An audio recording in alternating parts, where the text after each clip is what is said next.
Hello, welcome to Wardy's Works. Today we've been getting this parking reverse camera working on the Xomax that was fitted the other day. If you look back on our videos, you'll see there's a couple of it being fitted and a couple of showing you the features that it's got. Bought a reversing camera from Amazon. Yeah. Amazon. How much was it? $9.99. $9.99 reversing camera.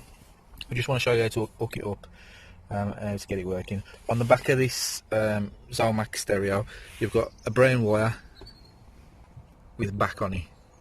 That one needs to be connected to the small wire that comes off the lead from the camera. So you've got the lead coming from the camera and it's got a small red wire coming out of it there. That's got to be connected to the brown brake wire. The yellow one has got to be connected to cam in. And then when you put it into reverse, that sends the power from the reverse light, which I'll show you being connected down there, into this and switches it over. So when you're driving, you've got the stereo on, you put it into reverse.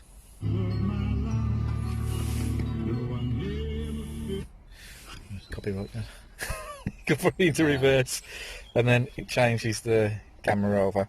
So I'll show you where that's connected in the back. So you can get power to the stereo and to the wire that switches the camera over between your stereo or whatever and the reversing camera. You've got to get live to that little plug down there, which comes via the reverse light.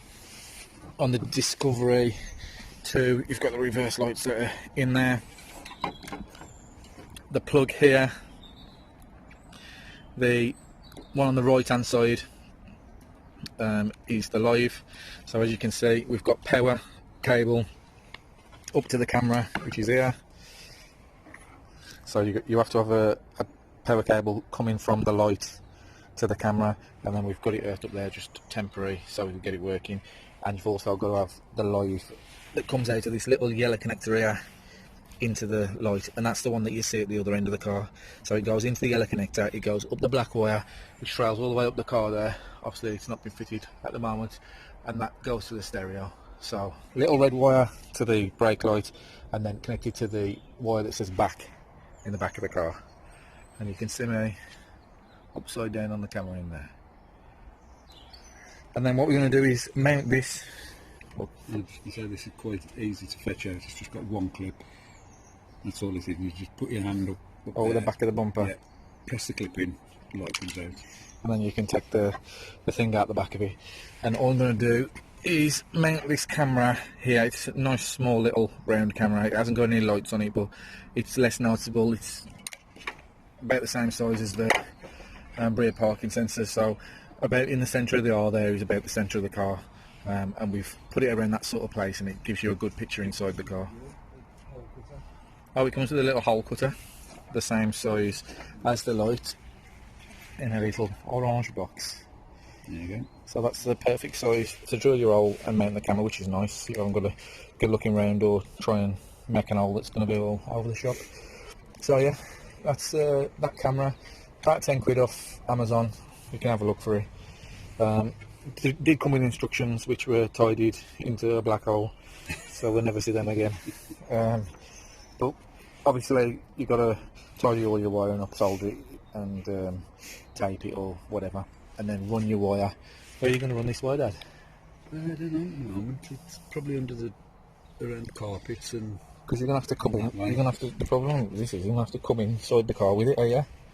I got one of these cameras which is now fell off on my Defender, and I'll run that under the car. Yeah. I'll run the wire under the car and then into the front of the car. Difference with the Defender is that you can just take the floor out and it's easy. You've got 13 foot of this, so you should have enough, so there should be enough to go under the car. It's just a thing of getting it from under the car into the car, right? Yeah. You're going to have to find a hole or something. Yeah. Well, Something to do. But yeah, run it under the car, cable tied to whatever cables under the car, and then try and bring it into the inside of the car and hide it up in there and connect it to the back of the radio. But it's a good picture. Dad, go and move that camera so we can see what it looks like on the drive. Turn it round a bit. Yeah, let's see. So you can see there, it's a good picture. You've got to get your camera centralised, so these are sort of in the centre, that's it, sort of like that, and that's about in the middle of the hole when it's like that. But yeah, so another addition for a tenner and a bit of messing about.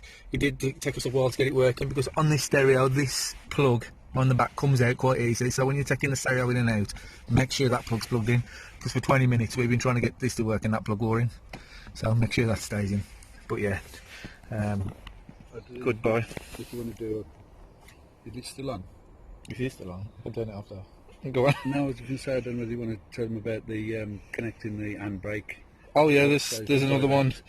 So when you to get the video on, you've got to connect the handbrake cable on this, not the handbrake cable, but the wire on this that says brake should be connected to your handbrake. So you can only sort of watch videos and films and stuff like that when that wire, when your handbrake's on, because that's connected to it. There you go, it's got brake rows on it. Thing to do with that is connect it to a constant ground. So there's a black wire with ground on it there. So find that one and the brake and connect them two together, and then that means that you can switch the screen over. It was a USB plug in it. Oh well, I don't know. no. You can switch it over and play your videos and stuff. You can also, which obviously isn't advised, and the reason it's there, you can play videos while you're driving if your passenger wants to watch them. But yeah, connect them two wires together to get the stereo on. Make sure you connect it to a ground and not a live. So that's another thing you can do. There we go, it's back onto stereo when it's out of reverse. So it's just got to be... Where's the video on there? It's on the, it's on. It would be on a USB normally, so you connect that, then you can watch videos and things on there. But yeah, please like and subscribe. Goodbye.